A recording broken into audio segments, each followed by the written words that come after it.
जयधारी माँ। हर जीवन अनेक प्रकार के रंगों से भरा हुआ है। बातचीत वही रंग बांटेगी आप सबके साथ। हम सब एक हैं, बस सोच अलग अलग है। बटोर लीजिए उन रंगों को, जो भी आप चाहें इस बातचीत से, और ढाल लीजिए अपनी सोच में। यही मकसद है इस बातचीत का। आइए मिलते हैं अपने प्यारे से मेहमान से। अतिथि देवो भव। जयधारी माँ। जयधारी माँ। जयधारी माँ। जय धारेश्वर महादेव। ओम नमः शिवाय। हमारी ऑडियंसेस का बहुत बहुत स्वागत है। Wish you all a very very blessed Mahashivratri. मन में आया, एक पेड़ देखा, एक पेड़ की पिक्चर थी सामने, and I really wondered that this tree was once a seed. It was a little sapling. It was a seed. This power we all have. What we are sowing, no matter what our life situation is, this power we all have. What are we sowing? Our scriptures, our knowledge is about this. The essence of all our scriptures, all of them, I feel, this is my belief, is knowledge getting translated into powerful nishkam karma, which further does not lead to vasanas and more karma. You have to set yourself free. You have to be the light. जो हमारे आज की अतिथि हैं, जया रो जी, microbiologist से उन्होंने अपनी professional life को शुरू करा। आज जानेंगे what happened to Vedanta vision. She, in her own very calm, serene, focused way, is spreading the light of knowledge. आइए उन पर एक वीडियो देखते हैं और फिर चर्चा करेंगे।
Thank you so much, Jaya. Thank you. Jai My Dharima. pleasure. Yes, Thank you Hare so much. Krishna. Ji. Hare Krishna. Jayaji, very, very welcome. Very welcome. Thank you for your time. Ji, Thank you. My pleasure. Ji, we start our Baatcheet today with you. And thank you for such a rich experience of knowledge that you have.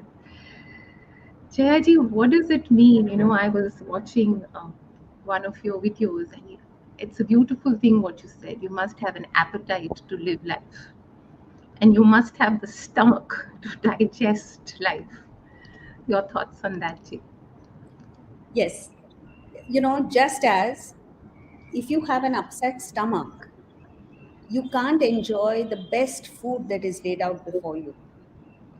You need to have that appetite for food, which is an inherent God given gift for all human beings. We can't live unless we have this appetite for food.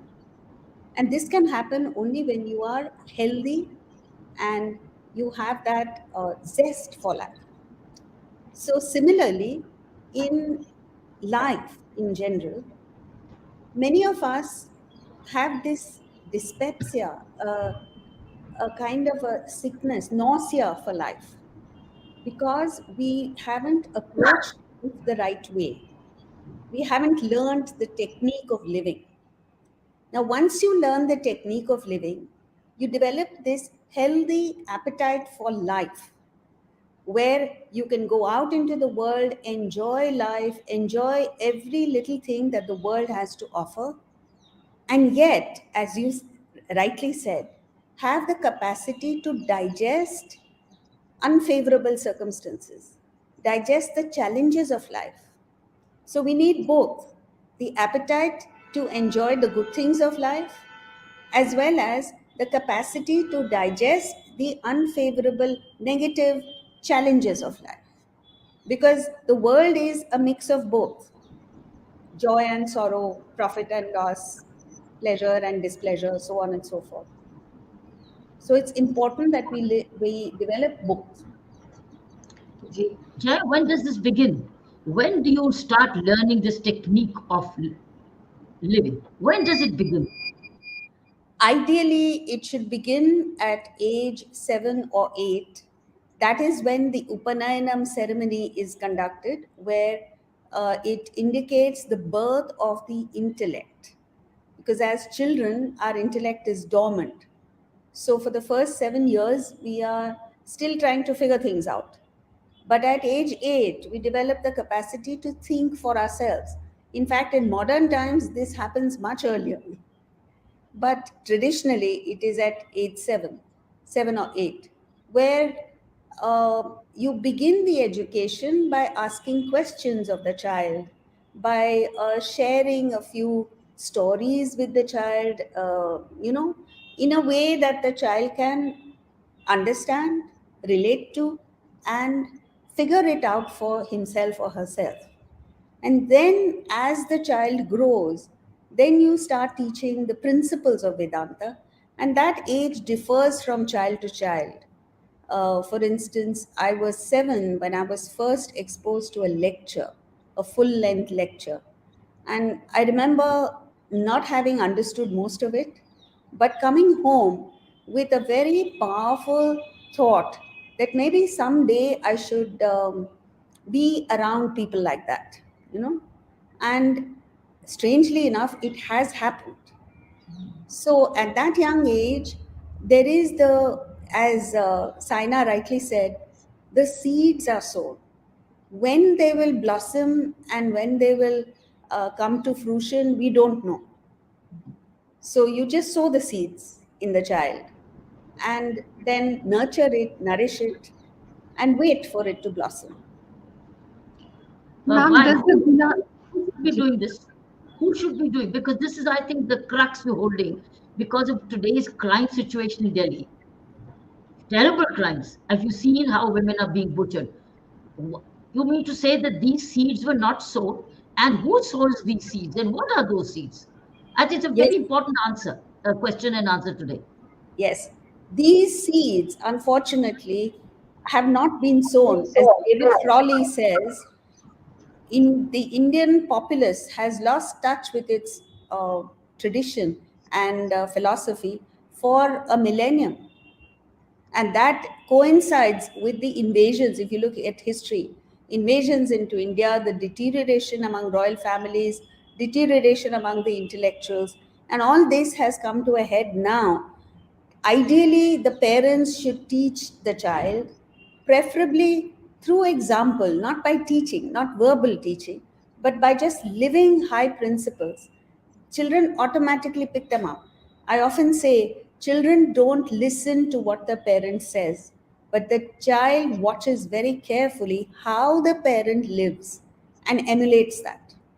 So the first lessons are taught in the home, and then in school, where there is a more formal kind of education of Vedanta and its values. Now, none of this is being done. The accent in schools is on marks. We have a program for school children. No trustee of the school wants it, no teachers, principal wants it, no parents want it, and of course, the children uh, don't want it because they don't know what it is. But and when problems arise, parents come to me and I say it is the children are not at fault. 100% of the time, it is the parents who are at fault, the adults who are at fault, and the child unnecessarily suffers. So the child grows up with lack of values, and that leads to crime and other things. Thank you Ma'am, so how much. important, I can't hear Yeah, you. how important is the guna code? Because Yes, how important is the gunas? Because we're carrying them. And that's what yes. we really need to work on by understanding how to balance our gunas. Yes. See, gunas are a classification of our thoughts and our traits, inner traits, into three distinct categories. And this is India's most valuable contribution to the understanding of the human mind. Nowhere else in the world do you find it. So the three grades are A, B, C. The best, sattva, purity. The mediocre, rajas, passion, and the worst, tamas or apathy, indolence, lethargy. All human beings have all three. It is the permutation and combination of the three that makes for the variety of human beings in the world. So, if we are serious about our development, about becoming a better human being, we need to understand what these three traits, gunas, are, how they function in our personality and in others, and how to tap into the best in you, how to, that is the sattva, how to refine the rajas, and how to eliminate tamas. Today, unfortunately, because we don't know this, most of us are operating out of our worst and neglecting our best.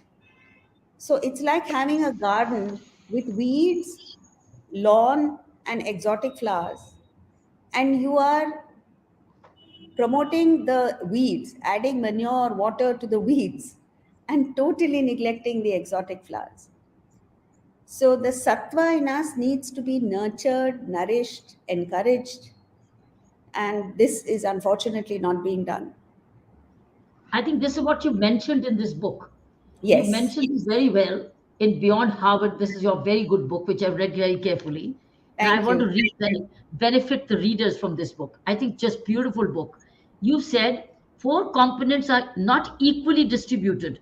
That is, you are not 25% physical, 25% emotional, 25% intellectual, and 25% spiritual. There is a weighted average, you said. About 1% of your personality is physical, 3% is emotional, 6% intellectual, and the balance 90% is spiritual. Oblivious of this, you focus primarily on the body. That's what you said beautifully. It's a body worship. You use the word body worship, and that's exactly what is happening today. Is bodies being butchered. And Yes. all of these live in relationships coming in is body worship. Can I have your comments on this, please? This is the book where I read it from. Yes. You see, first of all, we see the body. It is the grossest part of our personality.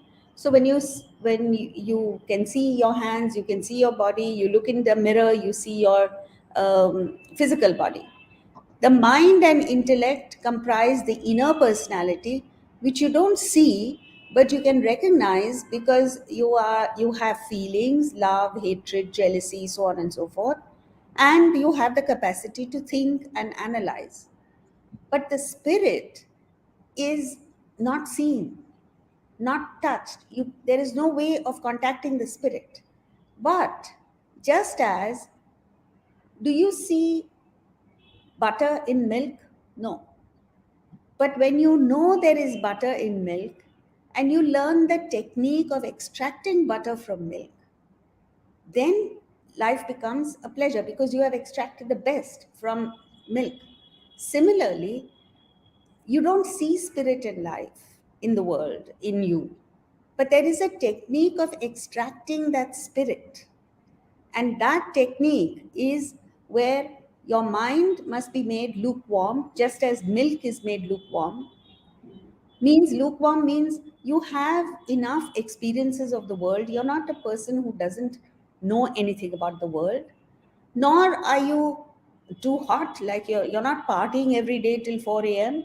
You're middle way.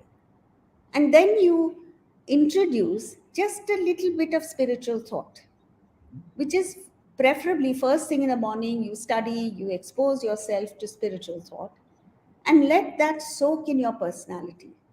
Then the fluid mind, which is running all over the place, restless and causing problems, becomes steady, solid, like curd. Milk becomes curd. And then you churn the mind. Churn means assertion of reality, assertion of the higher, and negation of the lower. Then, in the white heat of meditation, when you heat butter, ghee forms.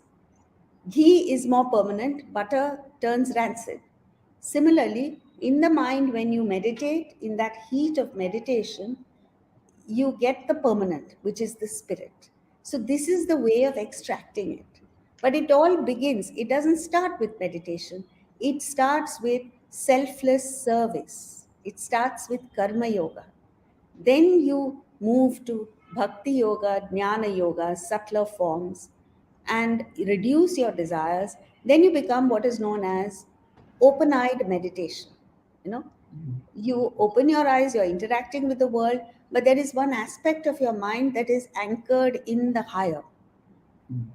Then you are fit for meditation, and you explode into that state of realization. Yes, you This is said the it in your procedure. book. You can Yes, start with the chanting and gradually you merge with the chant. You said it yes, in one of your books. If you start with Om, you said yes, Om, you can start with chanting and then you go deeper, and Om then is not behind, but you go on. That's what you said. yes. You Can you end explain? in the silence. Sorry? Yeah. You stop the chant, and what Yes, remains is silence. that's right. Correct. Ji, ma'am, knowledge is awareness. Now, how can awareness take you away from the world? It will equip you and fortify you to navigate through life. So, why so much of fear of this knowledge? Because the modern generation is clued into what we call as instant gratification, instant pleasure. Now, when they come across something like knowledge, which does not give instant pleasure, in fact, in the beginning, it gives you a little bit of displeasure, they reject it. But the beauty of life, or the fact of life, is that anything that gives you pleasure in the beginning gives you sorrow in the end. And that which is little painful in the beginning gives you everlasting happiness in the end. This must be understood, learned, and lived. See, anything worthwhile in life is unpleasant in the beginning. When a cricketer starts playing cricket and starts training, it's not pleasant. But his eyes are set on being in the test team and winning laurels and accolades and having so many fans, so on and so forth. Similarly, an athlete must have the goal of the Olympic gold, and then he is able to go through the grind, which is not pleasant. Similarly, in spirituality, although the fruit, the net result is infinite happiness, we don't see it in the beginning. We only see the rigor, the initial pain.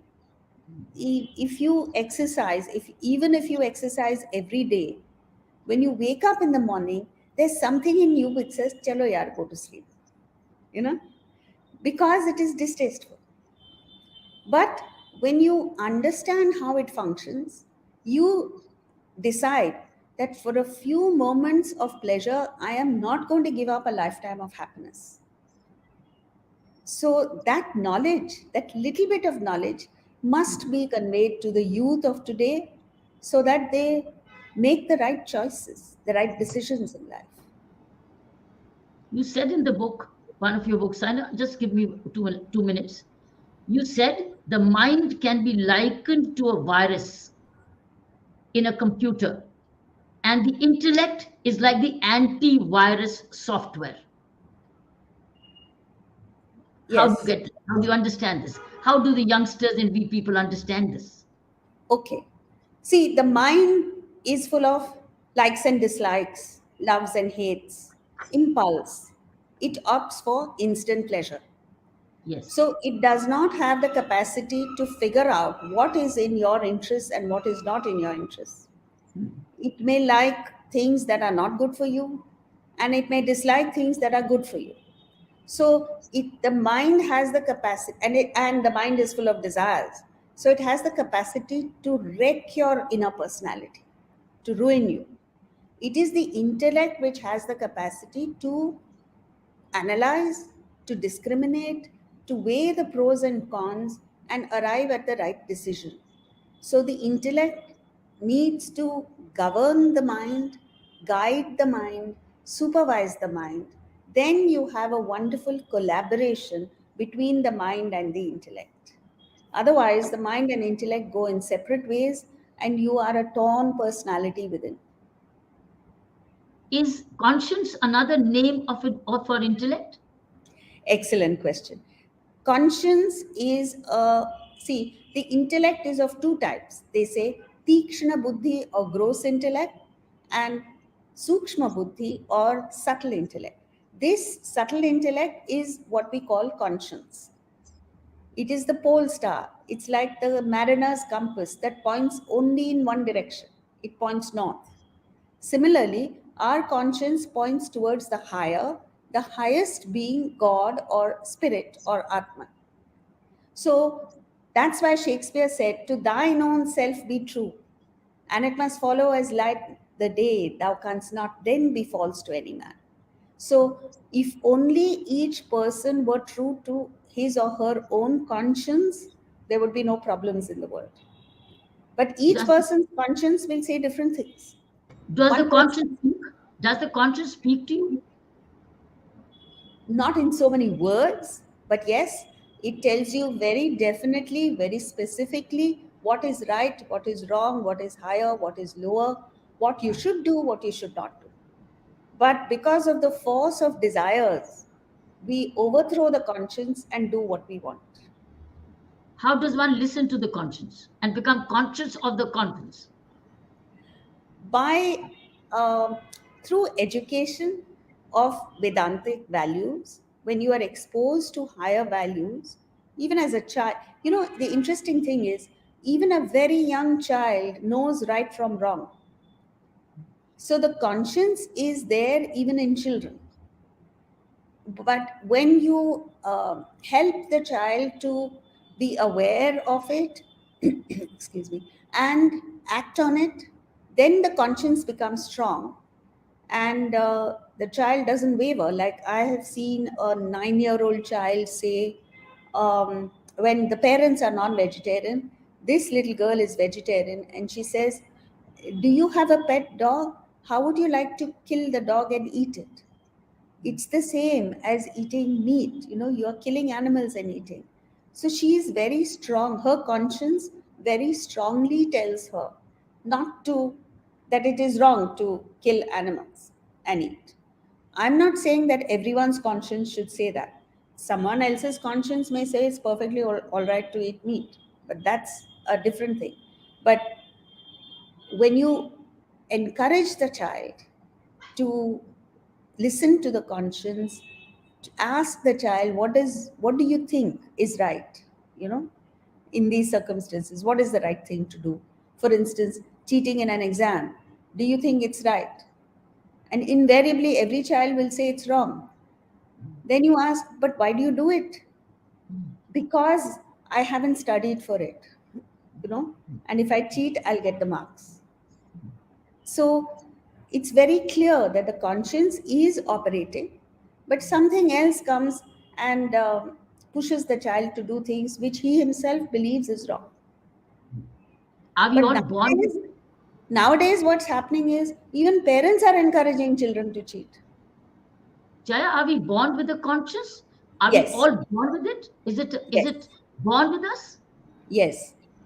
It's part of our inner personality. We are born with it. But during our life, we have the option of developing it and making it stronger. Ma'am, What you're does talking Gita say? about. What does Gita say about conscience? Gita says the same thing, that you should follow the intellect, which includes the conscience. And if you act on desires, the intellect and conscience gets weak, and that's what's happening today. You see, in the 1980s, 60s, and 70s, the world economic pattern changed, and they wanted people to have more desires, buy more, because it suited them. And that has reached such proportions that it has become self destructive. And then they said, okay, you can't afford it, don't worry. Buy now, pay later. This mortgage system came, credit card system came. So now it is so easy. You just swipe and buy. You don't think of paying. Yes, Ma'am, Saina. it's so important to first know yourself. We all Yes, have our own. We all have our own personal realities to live with. But two words which our youth can connect with is investment and empowering yourself. Your thoughts on what does it truly mean to invest in yourself? What does it mean to empower yourself? Because these two words seem to have an outer meaning. These two words only seem to mean the outside world, but it does require the inner work and the inner empowerment and the inner investment. So, how do you do that and what does it mean? yes. See, as we've seen earlier, we have three material components, four components: body, mind, intellect, and spirit. Now, the body is the weakest part of your personality, the least potent, and that which gives you the least happiness. So, this is what we're doing. We're investing only in the physical body. So, it's all about how do I look, how am I, whether I'm presentable or not, whether I have high end brands or not, you know, and our whole life revolves around that. Now, what we mean by investment is when you invest in the mind and tap into your emotional resources, they are far more powerful, they give you far more happiness, and they control the body. The mind controls the body. Like when you are happy, the body is in top condition. Everything in the body goes well. When your mind is sorrowful, things in the body go wrong. You get hyperacidity, hypertension, all kinds of diseases. So, investing in yourself means investing in your own higher aspects of your personality, the mind, for instance. That is how I've seen an illiterate mother with a sick child goes to a hospital. The mother tells the doctor that the child has malaria. The doctor has not diagnosed it properly. Where did she get the knowledge from? Sheer love. You know, that's the power of the mind. Then you go one step further to the intellect. The intellect is much more powerful than the mind because the intellect has the capacity to say, to go into unknown realms. That's how we have improved scientifically and technologically. We've gone to the moon and Mars. We've gone inside to atoms and all types of things inside us. So when you tap into the intellect, you tap into a more powerful entity within yourself. It has the capacity to collaborate with people whether you like them or not. Like, for instance, there was this mathematician during the Second World War in England who was brilliant. So he cracked the German secret code, which helped England win the war. So that he played such an important role. But he had problems getting along with people. And that he overcame because he understood that he had to work with people, and whether he liked them or not, they were going to help England win the war. And so he did it, you know. And then you go beyond to the spirit and you break all barriers. The forces of nature bow down to you. That is the story of Prahlad. When Hiranyakashipu, his own evil father, tried to kill him, fire lost the capacity to burn. This venom of snakes did not do anything to him. This has been put poetically, but it is true. Any of us taps into the spirit, you become invincible. Is So the this is mind and the meant by investment in yourself and consequent empowerment. This empowerment is cannot lose. This power cannot lose. The world can lose. you know I mean, you can lose a war, the COVID can raise you to the ground, all sorts of things can happen. But when you tap into the spirit, that power is invincible. is the mind and the thoughts the same thing? Mind and intellect both are thoughts. So Mm. structurally, both are thoughts, but functionally, they're different. The mind Ah, is just a flow of thoughts with no mm, sense of direction or dimension. The mm. intellect is very definite, Is the decisive, discerning, yeah. clear. That's the difference. So mind So is all one, whatever comes. Yeah. when you're not sure, like you say, I don't know whether I should get married or not, it's the mind. But Mm, when you decide and say, no, I think I should get married or I think I should not get married, it's the intellect. mm. Ma'am, you've written a lovely, um, uh, in one of your discourses, you said the children were brought up on a diet of great stories. So, and you've also given us a great diet. So let's see your heart space, which is full of love and light. Ji. Yes. See, in ancient India, right up to I think my generation, we were brought up on a diet of inspiration. Like we were told bedtime stories of wonderful people like Prahlad, Nachiketas, Dhruv, children who use their judgment and their choices to lift themselves up to the highest level, you know. And then we were told about the independence movement and how they were great heroes who worked for the country. So we were brought up to believe that every one of us must follow in their footsteps. So we were presented with role models. Today's generation is brought up on Bollywood. or nothing wrong with Bollywood, but it's just that it's not inspiring enough. You know, there is no food for the soul. There's no food for the conscience. There is plenty of food for the body and for the mind. So that's why we've become, I keep telling people, we've just become a body centric population. That's right. It's called the And body hold. everyone is crazy about food. If You talk about 5% of the energy spent on food is spent on food for the soul, we would be a much better population. We show you what your heart is filled with. We just show it to you. Ji.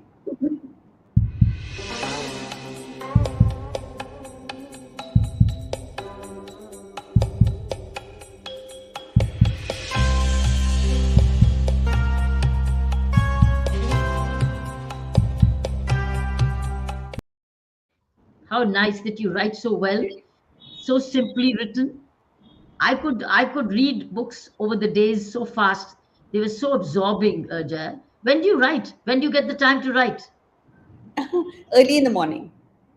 I Oh, wake up at 4 in the morning, and between 4 and 6 is where the majority of my work is, meaning thinking, writing, figuring out what to say, what will appeal to people, all very the, nice. because nowadays people's concentration spans have reduced. So, in a nutshell, in 30 seconds, sometimes you have to say things that will connect with people. So, all Yes. that requires thinking. Mm. You And talked one, about What made you time what management. made you move towards Vedanta? What made you move towards Vedanta vision? Before How that, did you Anna, create it? before that, can I ask her because she's on time management right now? Ji. Because she is 4 in the morning. Look at that. 4 in the morning, she gets up and she thinks, she writes. So, and she's written this in the Beyond Harvard Lessons from the World's Oldest Management School. She calls Vedanta the oldest management school, and she's written on time management. I think this is brilliant. I don't want to read what she's written, I want to hear from her on time management. I think many listeners would love to hear on time management. Jaya? yes, see, when your intellect is strong enough, you have a clear goal in mind, and you have a clear time frame within which to achieve that goal. So then you break it up into smaller bits, so that, let's say, your goal will be reached in 5 years, let's say. So then you know every year what is to be done, in this year, every month what is to be done, this week, this day, right now, what is it that I should do? So you're totally focused. Now, this Mm. doesn't mean you're a workaholic. You make space for holidays, vacations, fun times, parties if you want to go to. All that is included, but you have a sense of focus, a sense of direction. And like I say, every morning you wake up inspired, and every night you go to bed fulfilled that what you had planned to do has been done. You And so punctuality is something that is sorely lacking among Indians. That's because the mind is too strong and the intellect is weak. So I keep telling people the most successful people in the world are those who are punctual first of all. If you, Ma'am, because, what sorry, got you here? What got you here? What got you with your journey from microbiology to Vedanta? And relentlessly you go on in such a calm and serene way. What keeps you going? you know, I was exposed to this knowledge as a child. When my parents were abroad, when I was at school, I had to come back and spend the last 2 years of school, which means 10th and 11th standard, with my grandparents. And those were the most valuable years of my life. They shaped my life because both my parents were spiritual in different ways. My grandmother was more devotional, so she used to give kirtans, which was a combination of lecture and song. She would compose her own songs, her own lyrics, set it to the right raga, and she was brilliant at it. And my grandfather was more intellectual, so he would teach me Swami Vivekananda, Swami. He introduced me to Swami Ramatirtha, and he used to take me to lectures at Bharati Vidya Bhavan whenever he went. And so, but most importantly, they lived the high life. He used to keep telling me, simple living and high thinking should be your motto, you know, and they lived it. So that made a tremendous impact on me. After that, in college, though I lived the normal life of a teenager, going to parties, beaches, this, that, and the other, something in me brought me back to the spiritual side. And then later, I read Swami Ramatirtha's books, in which he made one statement, and that changed my life. And that was, if you're not happy as you are where you are, you will never be happy. Right that moment, I was planning to change something around me. And I said, either I'm right or he's right. And then, of course, I concluded there's no way that I'm right and he's wrong. So let's go with it. And I actually put it into practice. And it paid rich dividend. Then I told myself, if one idea can give me so much relief, what won't the entire knowledge give me? So it motivated me to quit my job and decide to do this full time. But another aspect of me was, this was something I was born with. I always wanted to do service. I wanted to serve the nation. This, even till today, I can't listen to the national anthem without being moved. You know, so my vision as a child was, I wanted to be a doctor, wear white saris, and work in villages, serve people. So the two came together. Then I realized the best way of serving was through Vedanta. You were in the corporate world, weren't you? For a while, yes. And what is the difference between the corporate world of earlier days and now? You talked about the two kinds of and Vedanta, you call it the oldest management school. What's the difference between these corporate worlds of then and now? Then it was far more peaceful, not so much stress at work. Um, but even then, we worked for something beyond ourselves. I worked for an Indian pharmaceutical company. And in those days, first of all, I was hired by mistake. They didn't somehow realize that I was a woman. And it was too late for them to say no to me, I think. They were just too polite. So they hired me almost reluctantly. And then I said, I will prove that a woman can do as well as a man. And I worked very hard and did it. And then my objective was achieved, so I quit and took to Vedanta. So even then, but then while we were working for the company, our goal was not just to make profits. Our goal was um, to fight the multinationals. Not fight actually, but to compete, to do better than the multinationals. We wanted to prove that an Indian company can do as well or maybe better than you guys. So we were driven, we were motivated. And I really enjoyed that experience. Today, it's become very selfish. It's all about me and my performance, my take home salary, my growth in the career. I don't know whether they have this collective vision. That's what And you've it's all written. about profits. And you say, how does Vedanta, you've written in this book, how does Vedanta differ from modern management? And this book Yes, says, while contemporary management styles, uh, while contemporary management styles are combative, you use the word combative, Vedanta is collaborative. yes, And today, post COVID, it's all about collaboration. See how we yes. are all learning to become more inclusive, intergenerationally, and collaborative. And you've said management thrives on the rush of adrenaline that comes from a competitive me versus you attitude. Vedanta gives sustained inspiration from a competitive me and you mindset. Vedanta helps you to be in sync with the totality rather than out of sync with everyone. This is the training which is at the moment going on in the corporate world. Mm. It should be. Mm. And I I think we will, yes. if we incorporate just a few principles of Vedanta in modern management, Mm. Indian corporates will be better than multinationals. Mm. Indian corporates will become the multinationals of tomorrow Mm. and set an example that for others to follow. Mm. Because Even in the public services.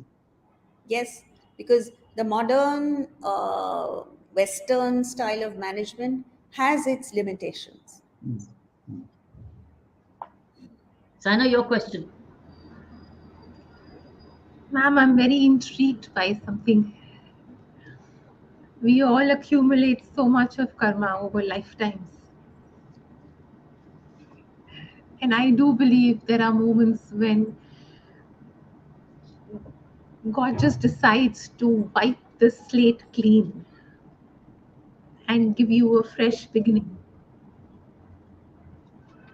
How does a seeker understand and feel that moment? That, you know, the scriptures talk about prarabdha karma, sanchit karma, so much of karma. I think the Almighty can just decide one day to wipe the slate clean and give you a fresh beginning. Yeah, it's not that the Almighty does it, it is you yourself who does it. Now, what happens is, let's say you have a million vasanas or desires, all right? Out of these, 200 are strong and they are pushing for fulfillment. So these 200 come together as one bundle and they propel you into this birth. So during this lifetime, whatever you do or not do, you are guaranteed one thing, that these 200 will be fulfilled. These are called prarabdha vasanas, as you call them, right? So death cannot take place until these 200 are fulfilled. Once these 200 are fulfilled, nothing in the world will keep you alive here, because your time has come, you have to move. Why? Because once these 200 get fulfilled, then the next bundle of, let's say, 150 start playing up. They want fulfillment. Now, this body and the surroundings are not conducive for the fulfillment of the second bundle, 150. So, it demands a change. And that change is when the movement of your inner personality from one body to another is called the death of this body, birth of the next body. So it's driven by you, it's not the Almighty. It's just that you don't know it consciously. The only thing that the Almighty has done is that set the laws in place, set the system in place so that you can move, improve towards self realization, towards God. But it's up to us. Now, these 200 get fulfilled, so you don't need to worry about them. But you can tap into the Sanchita, the entire vasanas. You can increase them, you can decrease them, you can upgrade them, you can downgrade them, you can do what you like with them. But the world, nature, the whole universe is designed in such a way that we can exhaust our sanchita and get to God.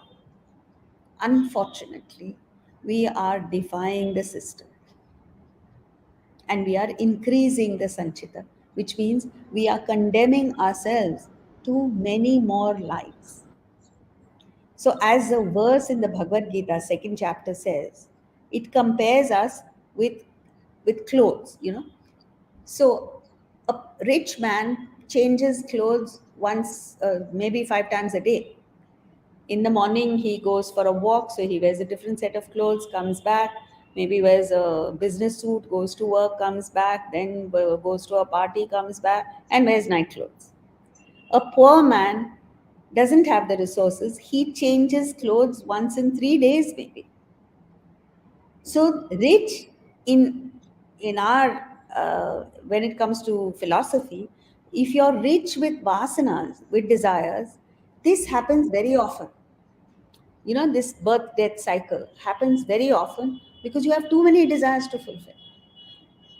As you evolve spiritually, this traumatic cycle reduces.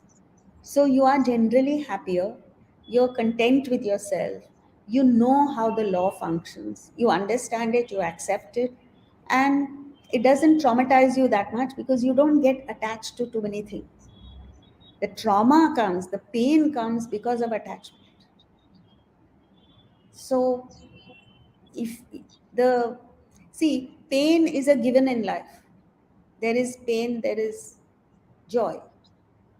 But suffering is a choice. We choose to suffer because of unintelligent lifestyles. We just have to choose to be happy and life will be fun again. You know? Does that make sense? What do you read more on your own? Because others read you. What do you read? I read the Bhagavad Gita, I read the Upanishads, I read Shankaracharya's texts. That's what I read. And Do I you do a visit? lot of my own thinking. Yes. Do you travel to these spiritual places? Do you? Or normally do you read? Or do you visit to some of these ancient temples or places of No, I stay don't back? go because I follow what the Upanishads have said, which is that when you purify your mind, your home becomes uh, an ashram. Hmm? So you don't need to go to an ashram or a temple or a place of pilgrimage. When you purify your mind, you bring the Himalayas to your home. What's your daily routine? I wake up at 4, I study till 6, then I do a little bit of exercise between for half an hour, 45 minutes, and then do a little few things around the house, my duties in the house. Then I get ready and go to work. We have an office close by, and I work till about 1:32. Then I come home, have lunch. Because I've woken up early, I take a little break, a rest in the afternoon. And evenings, usually I have lectures or I sit by myself and do some work for the following week or whatever, prepare for the next So what do you events. do in the office? What's your office? That the Vision office? Your Vedanta office? Yes, because we have a few people coming in to work to help us. What's So your one earlier, message? Give me your sorry, one message when people. Give me your one message the youth is waiting to know, particularly about the crimes which are happening, terribly violent crimes. What's the one message what youth must imbibe, or the society must imbibe, or the parents, teachers may imbibe? What is it that one message? Because I know you said we must finish by 6. You have a session to go to. What is your one message?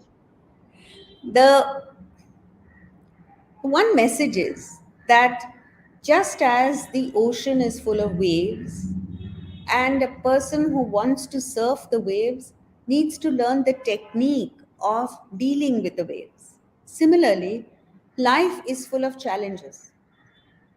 If you want to live life, you need to learn the technique of dealing with challenges.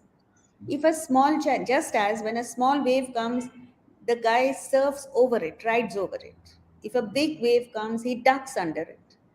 We have to learn this technique. If a small challenge comes, ride over it. If a big challenge comes and you know there's no way you can win, duck, let it pass, and then you live your life. You know, and this one thing, uh, along with the thought that you can't change anyone else in the world. The only person in the world you can change is yourself. So look within, change yourself, your world will change. The world will change dramatically because the world is a projection of your mind. A criminal's mind projects a criminal's world. A sadhu's mind projects a sadhu's world. A stockbroker's mind projects a stockbroker's world. So if you are not happy with your world, you can't go out there and change it. Look within, change your thoughts, your world will change. And if every person changes thoughts to the positive, our country will change, our city will change, the world will change. Do you have any more minute, or we let you go Yes. because you? No, actually, I have as much time as you want.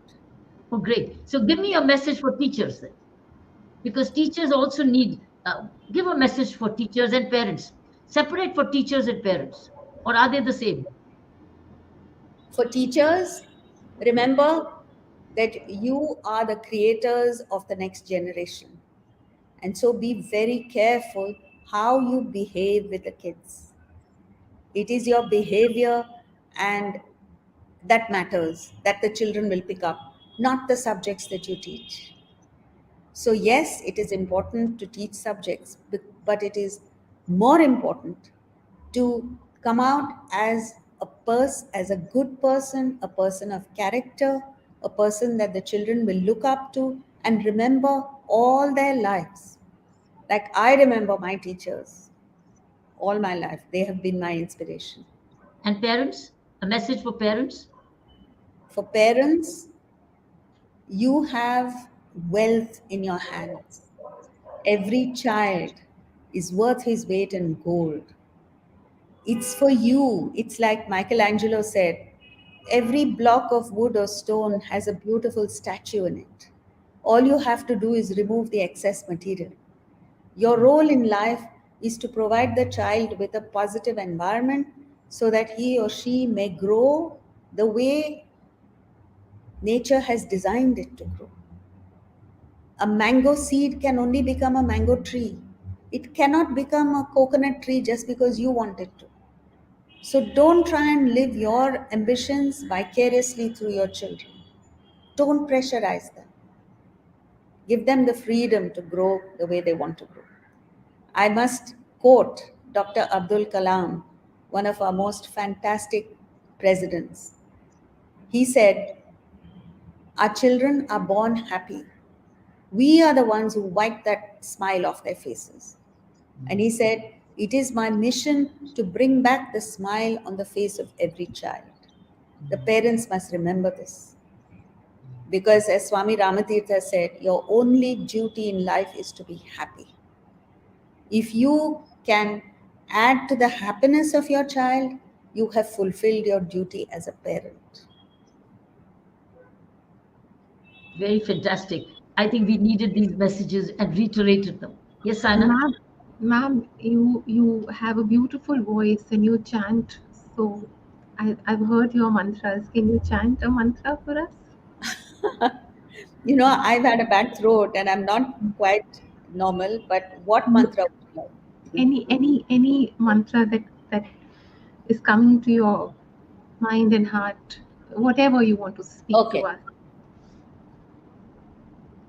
Om Purnamada Purnamidam Purnat Purnamudachyate Purnasya Purnamadaya Purnamevavashishyate. Om Shanti Shanti Shanti.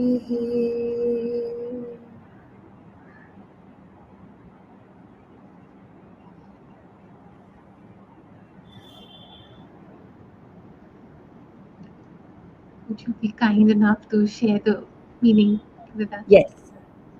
This is one of the invocations in of several Upanishads, a very important invocation. It says, Purnamada means that is Purna, it's infinite. Brahman, God, is infinite. Purnam Idam, this world is also infinite. You know, the world consists of time, space, causation. All three never end. Time goes on forever.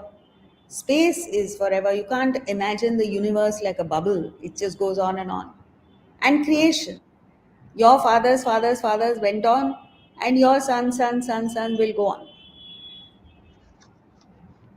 Purnat Purnamudachate. From that Purna, from that infinite, this infinite has come about. From Brahman, which is infinite, this world which is infinite has come about. After taking away this infinite from that infinite, what remains is infinite. To that I bow.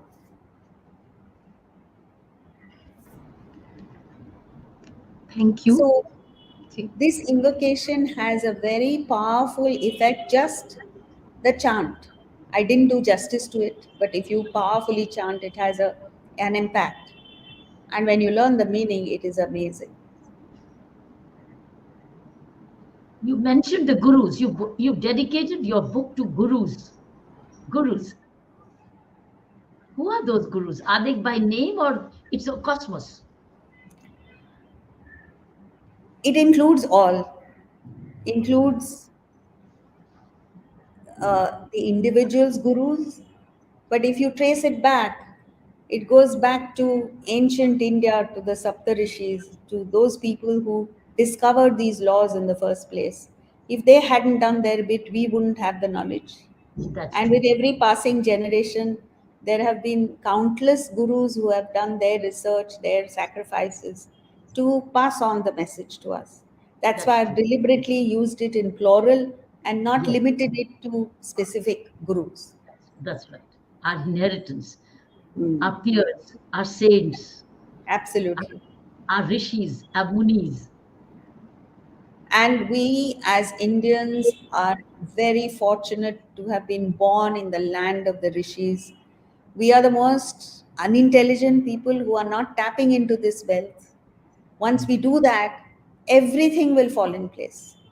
We will go Because, back to the golden era where we were prosperous, successful, but we had high values, where there correct. were no locks in houses because nobody would steal. What a state. Yes, And today we talk about women being, crimes against women. In those days, women were put on a pedestal. The highest respect was given to women because they understood that the woman has a unique place in life. Um, and if you don't look after your women, future generations get destroyed. you've given the antidote, you've given the answers to the current ongoings. Everybody's asking what went wrong, how do we sort out these youth, what's happening. I think this is the answer, is to spiritualize the upbringing by strong value systems. Yes, particularly among girls. See, And what boys, happens is when we get empowered, then the problem is solved. boys today. And boys, yes. I often tell people, who does a child bully in school? A weak person.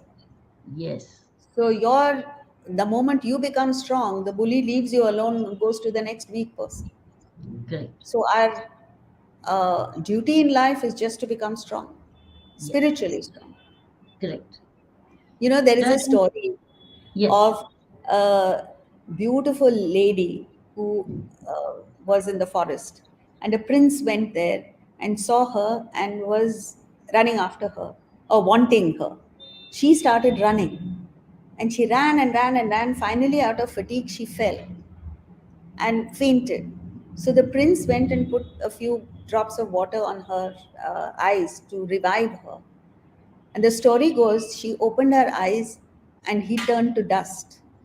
So she was running not to save herself, but to save him from his own bad act. imagine. So that is what happens when we develop the strength. Thank you so much, Jay. We can't thank you enough for very, very precious time you gave us. You were one call away for us. We were so grateful, Thank you. Jay. Thank You you did very much. you did this in Pondicherry also, and when I requested you to come to Raj Devas, and you were so kind to spare your time. You're very generous, very kind, and very compassionate, very giving. Thank you. You are the inspiration for many, many people, and Thank I will always be with you anytime you want me. So please feel free to call me anytime. Thank you so much for being such a wonderful friend. Thank you, Sana, ma'am. this is the first time I've met you, but it's a great, I feel as if I've known you all my life. Thank you. Thank you, Thank you, ma'am. Jaya. Thank Look you. forward to Thank you more for this books from blessing. you. Now we can have a book from you for teenagers, Yes, absolutely. Vedanta for teenagers. I think that will be a very, very precious book. Sure. The Vedanta for education, which is teachers and parents and students. I think one combined. Thank you. Okay. Thank Thank you. you. Thank you. Thank you ma'am ji प्रणाम जयधारी माँ आप सबको और हमारी audiences का बहुत बहुत शुक्रिया आपको अगले महीने मिलेंगे एक और बातचीत के साथ जाते जाते जिंदगी को जीना एक कला है लेकिन जिंदगी को महसूस करना उनकी कृपा है But these books महसूस can be कीजिए read. These महसूस books कीजिए can be read and learned. Lot of learning in these books, just plenty. And they're very light, very fast reading. So very, very absorbing too. Thank you so much, Jay. Thank Thank you. जी मिलेंगे अगले महीने जी जय धारी माँ you.